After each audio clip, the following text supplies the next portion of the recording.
الحمد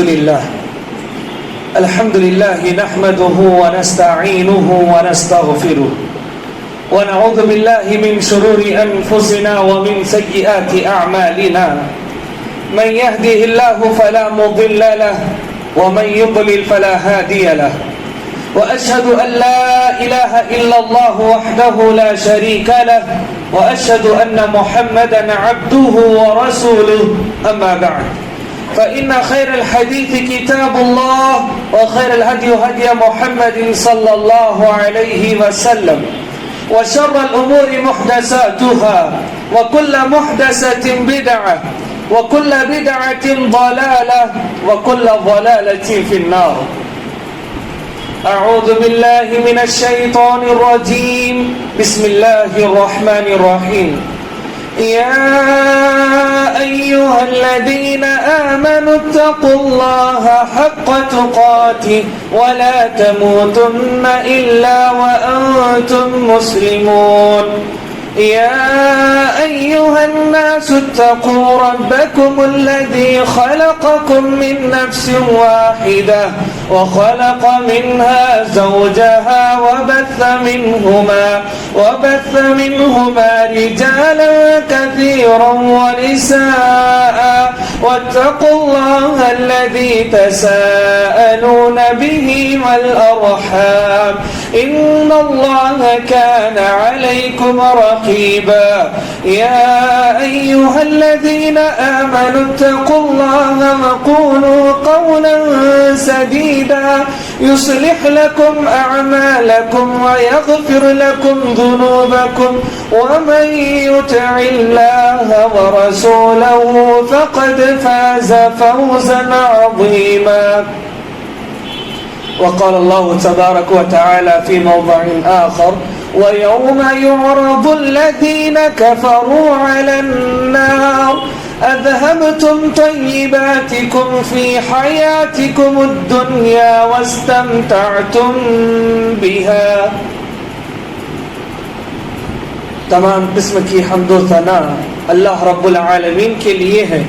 ہم اسی کی حمد بیان کرتے ہیں، اسی سے مدد مانگتے ہیں، اپنے گناہوں کی مغفرت اسی سے طلب کرتے ہیں.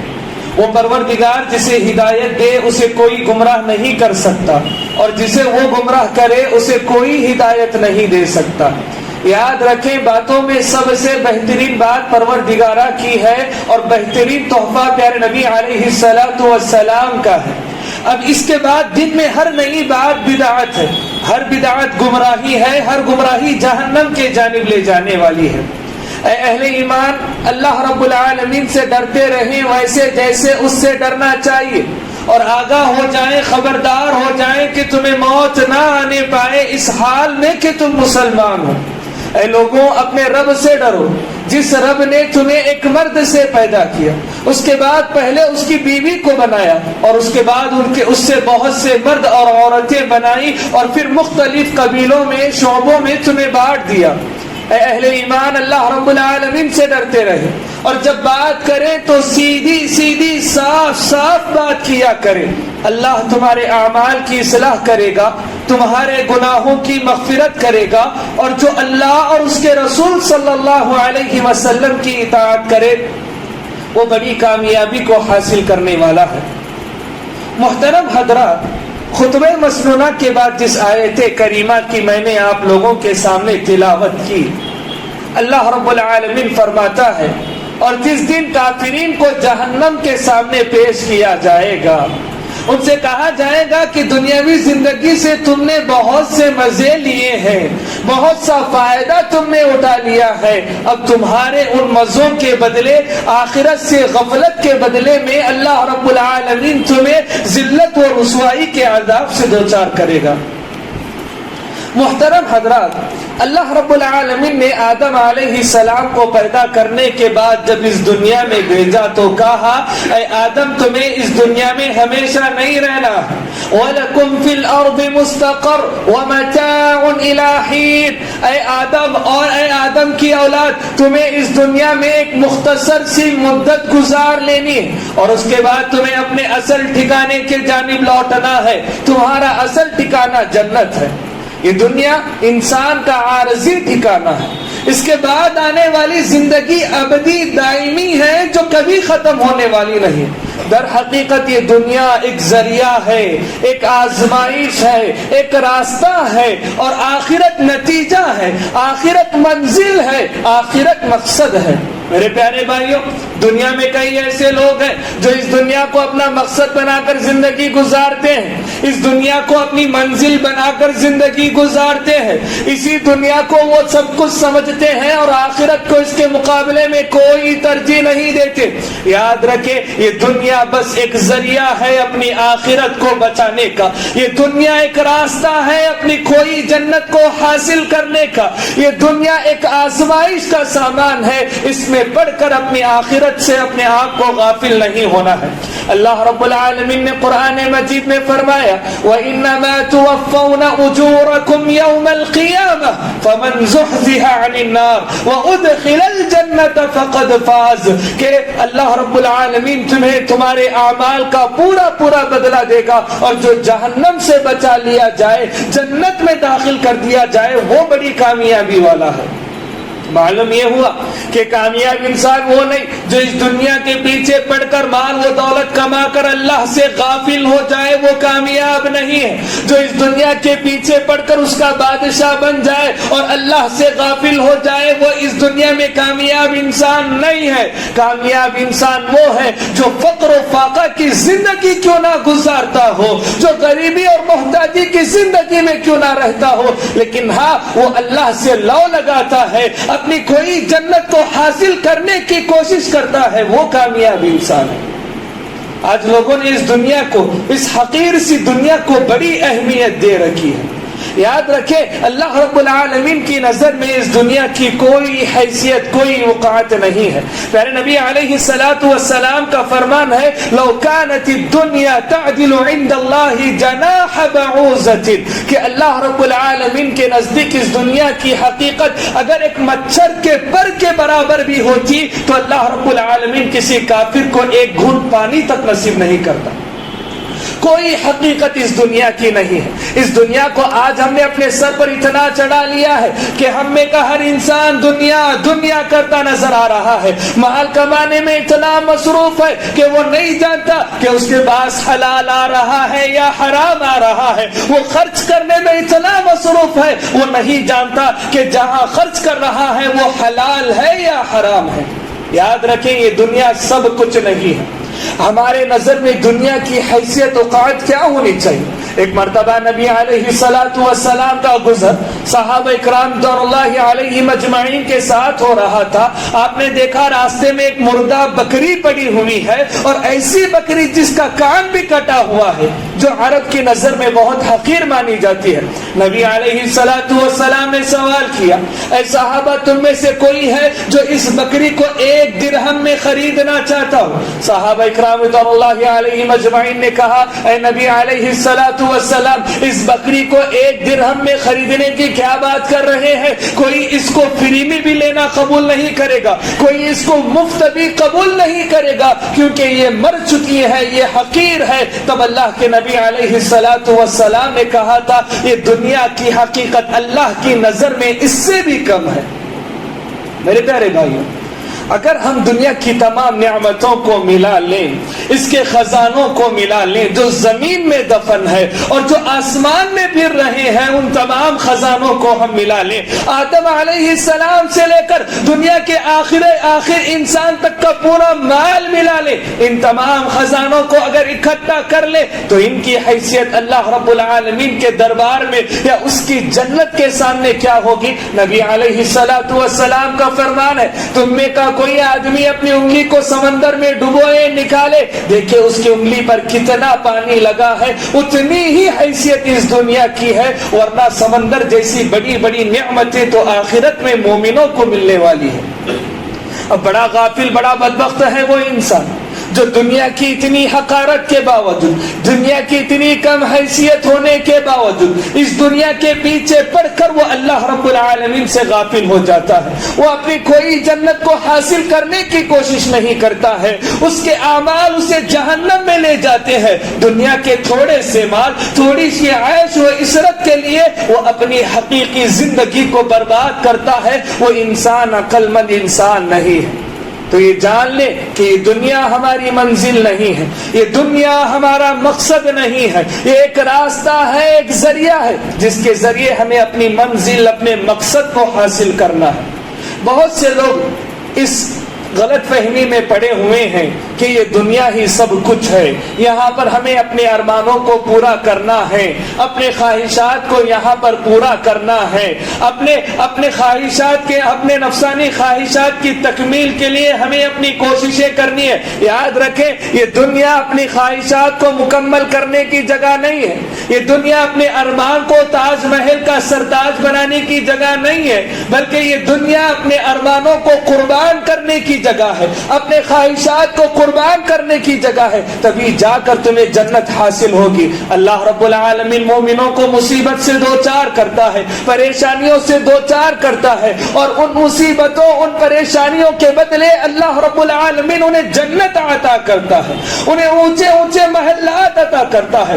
صحابہ اکرام رضوان اللہ علیہم اجمعین نے اپنے جانوں کی قربانی دی، اپنے مال کی قربانی دی، اپنے نیند کی قربانی دی، تب جا کر اللہ رب العالمین نے قرآن مجید میں انہیں خطاب کرتے ہوئے کہا رضی اللہ عنہم ورضوا عنہ، کہ اللہ رب العالمین ان سے راضی ہوا اور یہ اللہ رب العالمین سے راضی ہوئے۔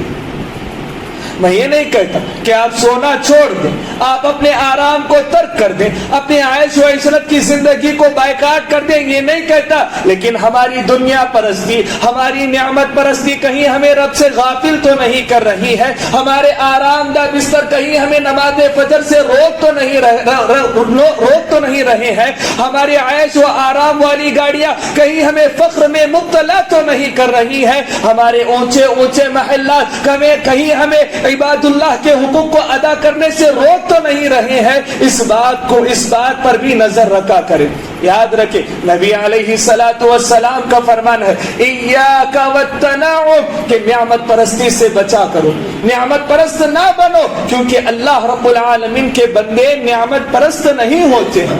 خود نبی علیہ السلام کی زندگی کو لیں، آپ کی زندگی بتاتی ہے کہ حضرت ابو ہریرہ رضی اللہ تعالی عنہ کہتے ہیں کہ نبی علیہ السلام کی زندگی میں کبھی 3 دن ایسے نہیں گزرے کہ آپ نے شکم سیر ہو کر روٹی کھائی ہو، یہاں تک کہ آپ کی موت واقع ہو گئی۔ نبی علیہ السلام کے پاس آرام کرنے کے لیے بستر تک مہیا نہیں تھا۔ صحابہ کرام رضوان اللہ علیہم اجمعین یہ دیکھ کر رویا کرتے تھے، یہ دیکھ کر اپنے آنکھوں سے آنسو نکالا کرتے تھے۔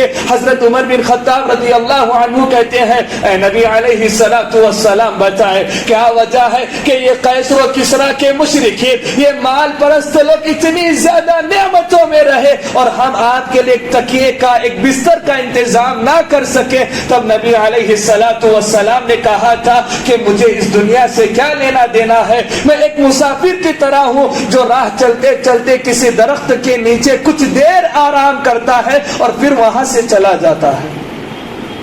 یہ دنیا کو اپنی نعمتوں کی جگہ نہ سمجھے، اس دنیا کو اپنے خواہشات کے مکمل کرنے کی جگہ نہ سمجھے۔ اس کے بعد میں آپ کو بتاؤں بہت سارے لوگوں کو اس دنیا نے دھوکے میں رکھا ہے کہ وہ ان کی نعمتوں کو پورا کرے گی، ان کے ارمانوں کو پورا کرے گی، ان کے خواہشات کو مکمل کرے گی، لیکن یاد رکھیں اللہ رب العالمین قرآن مجید میں کہتا ہے وَمَا الْحَيَاةُ الدُّنْيَا إِلَّا مَتَاعُ الْغُرُورِ، یہ دنیاوی زندگی دھوکے کا سامان ہے، یہ دنیا دھوکہ دینے والی ہے، یہ دنیا تمہیں فریب میں رکھ رہی ہے کہ وہ تمہارے ارمان کو پورا کرے دے گی, وہ تمہارے خواہشات کو پورا کرے گی. اللہ رب العالمین نے سورۃ یونس میں ایک واقعہ نقل کیا, ایک مثال کو بیان کیا. وہ مثال یہ ہے کہ اللہ رب العالمین آسمان سے پانی برساتا ہے, زمین اس پانی کو قبول کر لیتی ہے اور اس کے بعد زمین سے پودے نکلنے لگتے ہیں, لہلہاتے کھیت بن جاتے ہیں, کسان انہیں دیکھ کر خوش ہوتا ہے. اب وہ اپنی زندگی کی پلاننگ کرتا ہے, اپنی زندگی کا مقصد بناتا ہے کہ میرا کھیت لہ رہا ہے, اب میں اس کھیتی کو بیچوں گا, پیسہ کماؤں گا. وہ پوری رات یہی سوچتا سو جاتا ہے. پروردگارہ کہتا ہے اتاہا امرنا لیلا ونہارا, کہ ایک رات ہمارا حکم اس پر آ جاتا ہے اور راتوں رات پوری کھیتی برباد ہو جاتی ہے اور کسان کے پورے خواب چکنا چور ہو جاتے ہیں. یہ دنیا دھوکے کا سامان ہے. اس دنیا نے ہمیں دھوکے میں رکھا ہے. ایک باپ اپنے بیٹے کو پڑھا کر انجینئر بناتا ہے, کوئی اپنے بیٹے کو وکیل بناتا ہے, کوئی اپنے بیٹے کو ڈاکٹر بناتا ہے, یہ سوچ کر کہ اب اس کا اونچا مستقبل دیکھیں گے, اس کی عالی شان زندگی دیکھیں گے. پوری زندگی اس پر محنت کرائی, لیکن اب جب اسے چمکنا تھا, اسے عروج پر پہنچنا تھا, موت کا فرشتہ اس کے پاس آ جاتا ہے اور اس کی موت واقع ہو جاتی ہے. پورے ارمان, پورے خواہشات ختم ہو جاتے ہیں. یہ دنیا دھوکے کا سامان ہے. ایک انسان اپنے لیے عالی شان گھر بناتا ہے, اس گھر میں بیڈ روم کیسا ہو, اس گھر کا حال کیسا ہو, اس گھر کی بالکنی کیسا ہو, ہر چیز اپنے حساب سے بناتا ہے. اور جب گھر بننے کے بالکل قریب ہوتا ہے, انسان اس دنیا سے جا چکا ہوتا ہے, وہ اپنے ہی گھر کا کچھ مزہ لے نہیں پاتا. یاد رکھیں یہ دنیا دھوکے کا سامان ہے. یہ دنیا دھوکے کا سامان ہے. آج ہم میں کا نوجوان, آج ہم میں کا بڑا, آج ہم میں کا بوڑھا ایسے زندگی گزار رہا ہے جیسے اسے کبھی مرنا نہیں ہے. ہمارے جوانوں کی خواہشوں کی لمبی فہرست ہے, ہمارے بوڑھے بھی جینے کی خواہش کر رہے ہیں. ان کی زندگیوں کو دیکھیں, ان کے جینے کے طریقے کو دیکھیں, ایسے محسوس ہوتا ہے کہ موت کبھی انہیں آنے والی ہی نہیں ہے. یہ تو یہ دنیا میں ہمیشہ رہنے کے لیے آئے ہیں. میرے پیارے بھائیو, یہ دنیا ہمیشہ کا سامان نہیں ہے. اس دنیا کی نعمتیں ختم ہونے والی ہے. یہ دنیا اور اس کی نعمتوں کو اتنی ہی اہمیت دو یا اتنا ہی وقت دو جس طرح گرمی میں کچھ بادل آتے ہیں, کچھ لمحات کا سایہ ہوتا ہے, بادل چھٹ جاتے ہیں اور پھر سے گرمی شروع ہو جاتی ہے. اتنی ہی اہمیت ہے. میرے پیارے بھائیوں, اللہ رب العالمین نے قرآن مجید میں دنیا کی اسی حقیقت کو بیان کرتے ہوئے فرمایا, وہ لوگ جو دنیا دنیا دنیا کرتے ہیں, مال کمانے میں اللہ رب العالمین سے غافل ہو جاتے ہیں, دنیا طلبی, دنیا شہرتی کمانے کے لیے اپنی آخرت کو بھلا بیٹھتے ہیں, ان کا نتیجہ کیا ہوگا؟ قرآن مجید کی آیتیں پڑھیں. اللہ رب العالمین کہتا ہے أَفَرَأَيْتَ إِن مَّتَّعْنَاهُمْ سِنِينَ ثُمَّ جَاءَهُم مَّا كَانُوا يُوعَدُونَ ما غنى عنهم ما كانوا يمتعون. کیا تمہارا کیا خیال ہے اس انسان کے بارے میں جسے لمبی عمر دی گئی اور اپنی زندگی سے وہ مزے کرتا رہا, عیش کرتا رہا, پیسہ خوب کماتا رہا, پھر اللہ رب العالمین کا عذاب اس پر آیا. کیا دنیا کی لذتیں, کیا دنیا کی نعمتیں, کیا دنیا کا مال و دولت اسے اللہ رب العالمین کے عذاب سے بچا پائے گا؟ کیا وہ اللہ کے عذاب میں ان دنیاوی نعمتوں کا مزہ لے پائے گا؟ کیا خیال ہے اس انسان کے بارے میں جس نے دنیا کے پیچھے زندگی برباد کر دی ہے, اپنی لمبی عمر دنیا کے پیچھے نکال دی ہے؟ اللہ رب العالمین کے عذاب میں تخفیف کر پائے گا وہ؟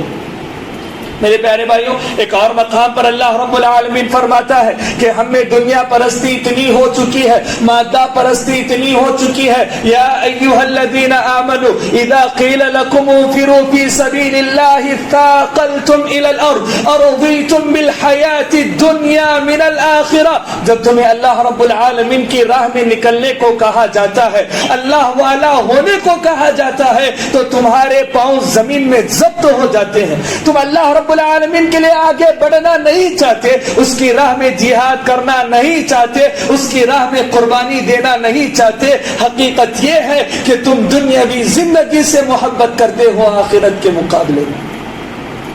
ایک اور مقام پر اللہ رب العالمین نے فرمایا زُيِّنَ لِلَّذِينَ كَفَرُوا الْحَيَاةُ الدُّنْيَا وَيَسْخَرُونَ مِنَ الَّذِينَ آمَنُوا کہ یہ دنیا کی زندگی کافروں کے لیے خوبصورت بنائی گئی ہے، اور جو مسلمان ہیں، جو مومنین ہیں، ان کے لیے یہ دنیا ایک مسخرہ پن ہے، ایک ہنسی مذاق ہے کہ یہ جو کچھ ہو رہا ہے، یہ مال، یہ دولت جس کے کمانے کے پیچھے لوگ پڑے ہوئے ہیں، اس کی کوئی حقیقت نہیں ہے، اور جب وہ آخرت میں اٹھائے جائیں گے تو دنیا کے کافرین کے لیے اللہ رب العالمین کے پاس کچھ نہیں ہوگا۔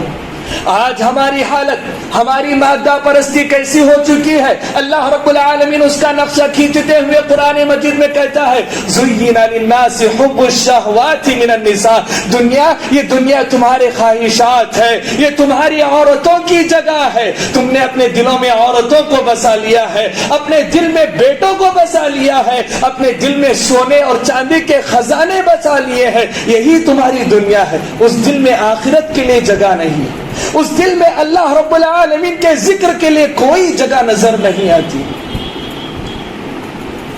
قل متاع الدنیا قلیل، لیکن یاد رکھے یہ دنیاوی عورتیں، یہ دنیاوی بیٹے، یہ دنیا کے خزانے، یہ بہت کم سمے تک تمہارے پاس رہنے والے ہیں، یہ تمہارے ساتھ تمہاری قبر میں نہیں آئیں گے، یہ تمہارے ساتھ تمہاری جنت میں نہیں آئیں گے۔ ہاں، جنت میں خزانے انہیں ملیں گے جو اس دنیا میں اپنی نیند کی، اپنے ارمان کی، اپنے خواہشات کی قربانی دے کر اللہ رب العالمین کو یاد کرتا ہے۔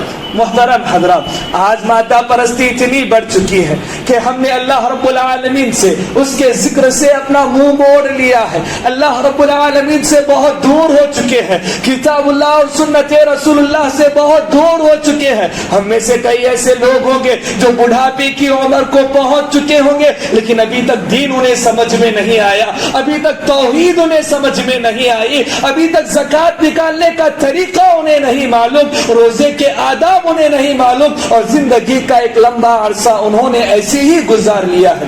یاد رکھیں، اللہ کے نبی علیہ الصلوۃ والسلام نے فرمایا تھا کہ ایک وقت ایسا آئے گا کہ کائنات کی تمام امتیں تم پر ایسے ٹوٹ پڑے گی جیسے بھوکے دسترخوان پر ٹوٹ پڑتے ہیں، بھوکے دسترخوان پر جیسے ٹوٹ پڑتے ہیں، دنیا کی تمام امتیں، تمام لوگ مسلمانوں پر ایسے ٹوٹ پڑے گی۔ ایک صحابی اٹھے اور کہنے لگے اے نبی علیہ الصلوۃ والسلام، کیا اس وقت ہماری تعداد کم ہوگی؟ اللہ کے نبی علیہ الصلوۃ والسلام نے کہا نہیں، تمہاری تعداد کم نہیں ہوگی بلکہ تم بہت زیادہ ہوگے، لیکن ہاں تمہارے دلوں میں وہن ہوگا، وہن ہوگا۔ نبی علیہ الصلوۃ والسلام سے پوچھا گیا یہ وہن کیا ہے؟ نبی علیہ الصلوۃ والسلام نے کہا حب الدنیا وکراہیت الموت، کہ دنیا کی محبت تمہارے دلوں میں بس جائے گی اور موت سے تم نفرت کرنے لگو گے۔ یہ دنیا کی محبت، جینے کی خواہشیں ایک مسلمان کی پہچان نہیں ہوتی۔ ایک مسلمان، ایک مومن بندہ کبھی ایسے زندگی نہیں گزارتا کہ اسے دنیا میں ہمیشہ رہنا ہے، بلکہ اس کی صبح ایسے ہوتی ہے، اس کی شام ایسے ہوتی ہے کہ وہ ہمیشہ اللہ رب العالمین کو یاد کرتا ہے۔ جب صبح کرتا ہے تو وہ شام کا انتظار نہیں کرتا کہ میں شام تک زندہ رہوں گا، اور جب شام ہوتی ہے تو اسے اس بات کا یقین نہیں ہوتا کہ وہ صبح تک زندہ رہے گا۔ ایک مومن کی زندگی اس طرح گزرتی ہے۔ میرے پیارے بھائیوں، اللہ کے نبی علیہ الصلوۃ والسلام نے فرمایا کن فی الدنیا کأنک غریب او عابر سبیل، کہ دنیا میں ایسے زندگی گزارو جیسے ایک اجنبی زندگی گزارتا ہے یا راہ چلتا مسافر زندگی گزارتا ہے۔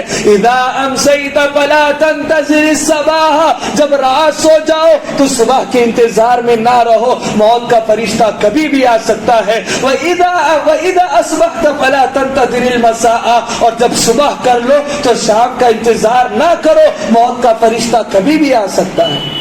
میرے پیارے بھائیو، آج ہم نے مال کمانے کے لیے اللہ رب العالمین کی حلال کردہ اور حرام کردہ تمیز کو بھلا دیا ہے، لیکن یاد رکھیں جن کے لیے ہم یہ مال کما رہے ہیں، جن کے لیے ہم نے حلال و حرام کی تمیز کو چھوڑ دیا ہے، جس کے لیے ہم نے ناجائز اور ناجائز کے طریقے کو چھوڑ دیا ہے، یہ ہمارے بچے ہیں، ہماری بیویاں ہیں، ہمارے والدین ہیں، جن کی خوشی کے لیے ہم نے اپنی آخرت کو برباد کر دیا ہے۔ کون ہے جو اپنے والدین کی قبر میں مال و دولت کو بھرتا ہے؟ کون ہے جو اپنے والدین کے لیے اللہ رب العالمین کو فدیہ دے کر اپنے ماں باپ کو عذاب سے بچا سکتا ہے، اپنے بھائی کو عذاب سے بچا سکتا ہے؟ یاد رکھیں ایسا کبھی نہیں ہوگا، بلکہ حد تو یہ ہے، افسوس کی بات یہ ہے کہ تمہارا کمایا مال، تمہاری کمائی دولت اس دنیا میں رہ جائے گی، اور جب تم جا رہے ہو تو تمہارے اہل وارث، تمہارے رشتہ دار تمہارے ہاتھوں سے سونے اور چاندی کی انگوٹیاں اتار لیں گے۔ میں آپ کو حیدرآباد کا ایک واقعہ بتاتا ہوں۔ انسان مال کمانے میں اتنا مصروف ہوتا ہے وہ یہ نہیں جانتا انما اموالکم و اولادکم فتنہ، کہ یہ مال اور یہ اولاد فتنہ ہے جس کے لیے اس نے حلال و حرام کی تمیز کو بھلا دیا ہے۔ نتیجہ کیا نکلا؟ ایک بوڑھے کا انتقال ہو گیا۔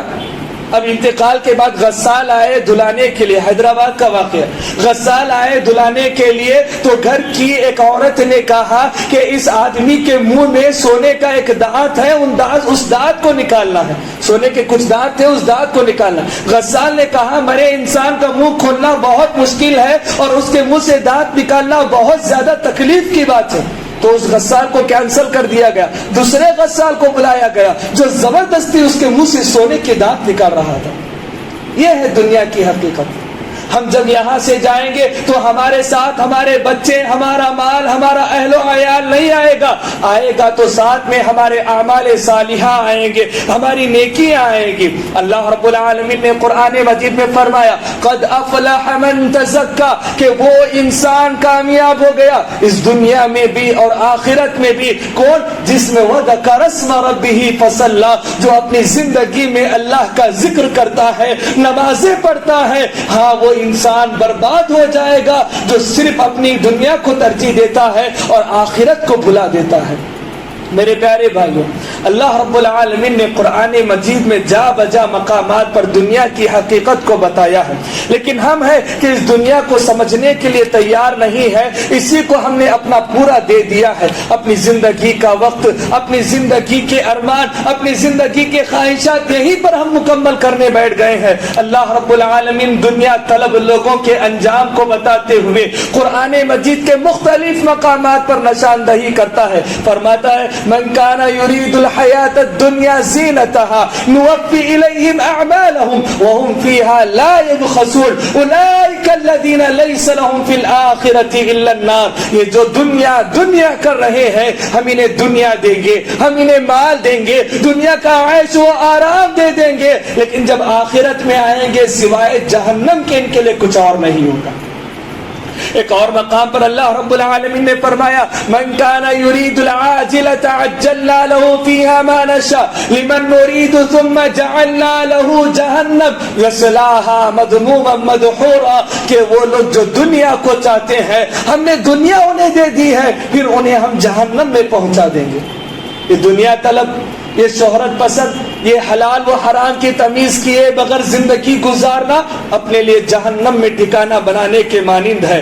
اللہ کے نبی علیہ الصلوۃ والسلام نے فرمایا تعیس عبد الدینار والدرہم والقطیفۃ، کہ ہلاک و برباد ہو گیا وہ شخص جو صرف دینار درہم یا دنیا کے مال و متاع کے پیچھے پڑا ہوتا ہے، وہ ہلاک و برباد ہو جائے گا۔ دنیا میں اگر مال و دولت انہیں مل گیا تو بڑے خوش رہیں گے، اور اگر مال و دولت نہیں ملا تو دنیا بھی برباد اور آخرت بھی برباد ہو جائے گی۔ یاد رکھیں یہ دنیا کے پیچھے پڑنے والے لوگ کبھی دلوں کا سکون حاصل نہیں کرتے۔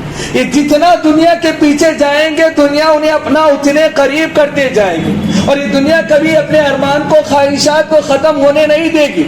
ہم میں سے ایک انسان سوچتا ہے تھوڑے سے پیسے آ جائیں تو ایک اچھی سے کار لیں، اس میں گھومیں، لیکن یاد رکھیں کار میں بیٹھنے کے بعد تمہارے خواہشات ختم نہیں ہو جائیں گے، تم ہوا میں اڑنے کے خواہشات کرو گے، اور جب ہوا میں اڑنے لگو یہ سمجھتے ہیں کہ یہاں پر میری خواہشات کی تکمیل ہو جائے گی، نہیں ہوئے گی، بلکہ اس سے بھی اونچا تم جانا چاہو گے۔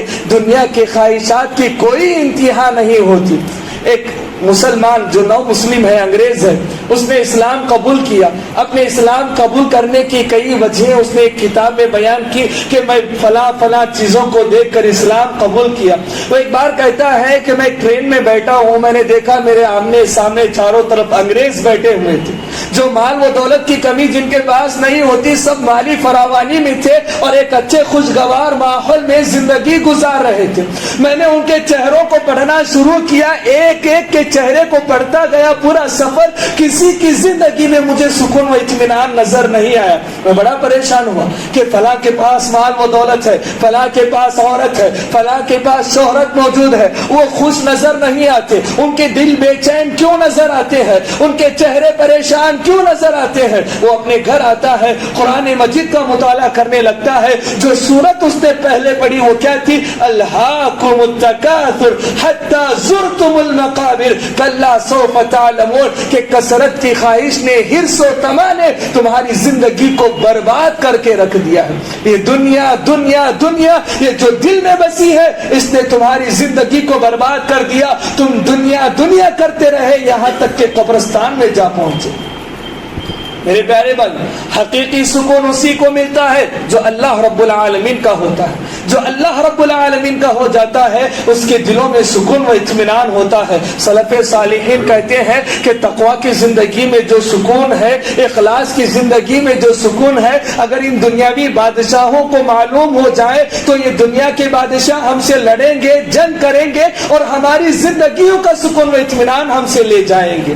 تقویٰ اور اخلاص کی زندگی، للہیت کے ساتھ زندگی گزارنے کا مزہ. میرے پیارے بھائیوں، یہ دنیا کی حقیقت کیا ہے؟ البدایہ والنہایہ میں ایک واقعہ رقم تراز ہے. ابن کثیر رحمہ اللہ، ابن کثیر جن کو کون نہیں جانتا، وہ ایک واقعہ اپنی کتاب البدایہ والنہایہ میں لکھتے ہیں کہ ایک مرتبہ ہارون رشید نے ایک عالم دین سے کہا کہ مجھے نصیحت کرے. انہوں نے کہا تم اس وقت پانی پی رہے ہو، پانی مت پیو، اور اگر یہ سوچو کہ تم ایک ریگستان میں ہو، چلچلاتی دھوپ تم پر پڑ رہی ہے، دور دور تک کوئی گھر نظر نہیں آتا، کہیں پر پانی نظر نہیں آتا، تو تم اس ایک گلاس پانی کی کتنی قیمت ادا کرو گے کہ تمہیں یہ پانی مل جائے؟ اس نے کہا میں آدھی سلطنت قربان کر دوں گا تاکہ یہ ایک گلاس پانی مجھے مل جائے. اس کے بعد کہا کہ پانی پی لو. ہارون رشید نے پانی پی لیا. اب اس کے بعد کہا کہ یاد رکھو اگر یہ پانی تمہارے پیٹ میں اٹک جائے اور کوئی اسے نکالنے والا نہ ہو، یہاں تک کہ ایک آدمی آ کر کہے میں تیرے پیٹ سے اس پانی کو نکال سکتا ہوں، شرط یہ ہے کہ مجھے تیری آدھی سلطنت چاہیے، کیا تم اپنی آدھی سلطنت اسے دو گے؟ وہ کہتا ہے ہاں ضرور دوں گا کیونکہ درد سے مجھے نجات پانا ہے. تو کہتے ہیں تیری پوری سلطنت کی اوقات اس پانی کے گھونٹ میں موجود ہے.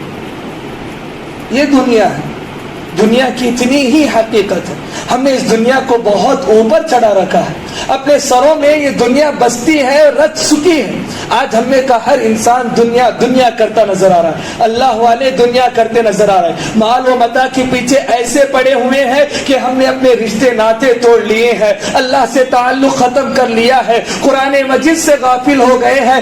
آج ہمارے پاس اتنا بھی وقت نہیں ہے کہ ہم نمازوں کو ان کے صحیح اوقات پر ادا کر سکیں.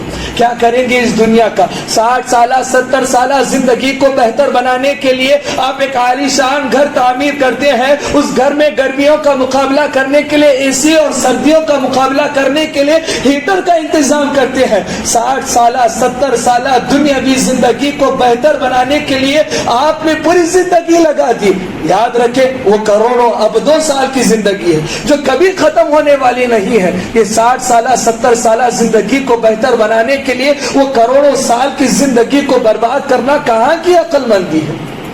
کہیں کی عقل مندی نہیں ہے. میرے بھائیوں، ہمیں ضرورت اس بات کی ہے کہ اپنے نفسوں کا محاسبہ کریں، قرآن مجید کا مطالعہ کریں. جا بجا مقامات پر اللہ رب العالمین نے دنیا کی حقیقت کو بتایا ہے. اگر یہ دنیا اس کے بعد بھی اپنے دل میں بس جاتی ہے، ہمارے ذہن سے یہ دنیا کا نشہ نہیں اتر رہا ہے، تو ایک مرتبہ قبرستان میں جا کر دیکھو، کروڑوں کمانے والے آج وہاں پر سو رہے ہیں، ایک غریب اس کے بازو میں سویا ہوا ہے. وہاں ان کے پاس سوائے ان کے اعمال صالحہ صالحہ کے کچھ نہیں ہے. آج ہم ہیں, کل اس دنیا سے چلے جائیں گے. ایک مرتبہ قبرستان جایا کرو یا اپنی موت کو یاد کیا کرو. یہ موت ہے, یہ قبرستان ہے جو دنیا کا نشہ ہمارے ذہن سے اتار دے گی. نبی علیہ الصلوۃ والسلام نے فرمایا اکثروا ذکر حاتم اللذات یعنی الموت, خواہشات کو کچلنے والی موت کو کثرت سے یاد کیا کرو.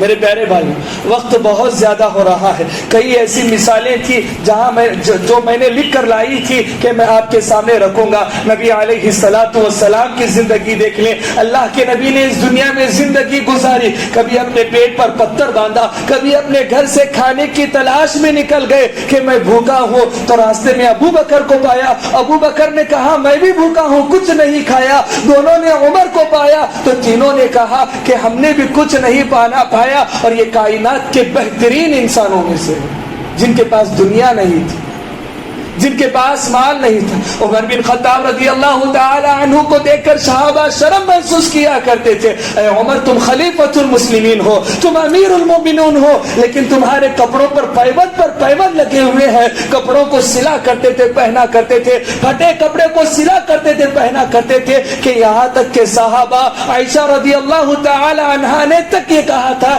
اے عمر کوئی اچھا کپڑا پہن لے, کوئی اچھا کپڑا زیب تن کر لے. لیکن نہیں, دنیا پرستی کے پیچھے کبھی انہوں نے نہیں بھاگا.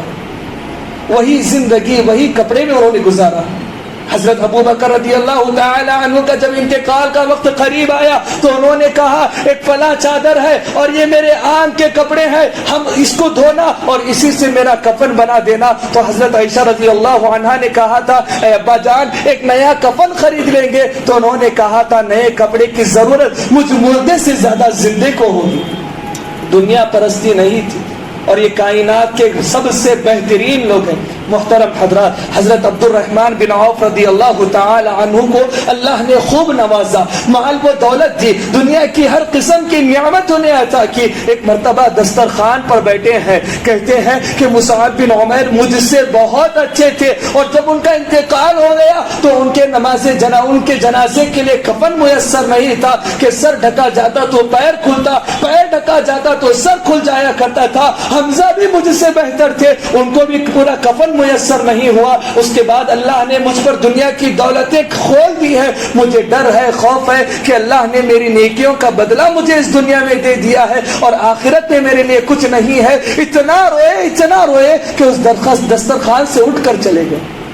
میرے پیارے بھائی, خوب مال کمائے, خوب دولت کمائے, بڑی سے بڑی گاڑی خرید لے, اچھے سے اچھے کپڑے پہن لے, عالی شان جوتے پہن لے, اپنے لئے عالی شان بنگلات بنا لے, اس سے کوئی نہیں روکتا. لیکن یاد رکھے کہ ان کاموں کے درمیان اللہ رب العالمین کو بھول نہیں جانا, اس کے فرامین کی پامالی نہیں کرنا. یہی ایک سچے مسلمان کی, مومن کی علامت ہوتی ہے. اللہ رب العالمین سے دعا ہے کہ اللہ رب العالمین ہمیں سچا مسلمان مومن بننے کی توفیق عطا فرمائے. دنیا کی جو محبت ہمارے دل میں رچ گئی ہے, بس گئی ہے, اس کو ختم کرے. اللہ تعالی ہمیں اس بات پر محاسبہ کرنے کی توفیق عطا فرما کہ ہمیں بھی ایک دن مرنا ہے, موت ہمیں بھی آنے والی ہے. یہ خیال ہمارے ذہنوں میں گردش کرتا رہے. اقول قولی ھذا استغفر اللہ لی ولکم ولسائر المسلمین, آمین.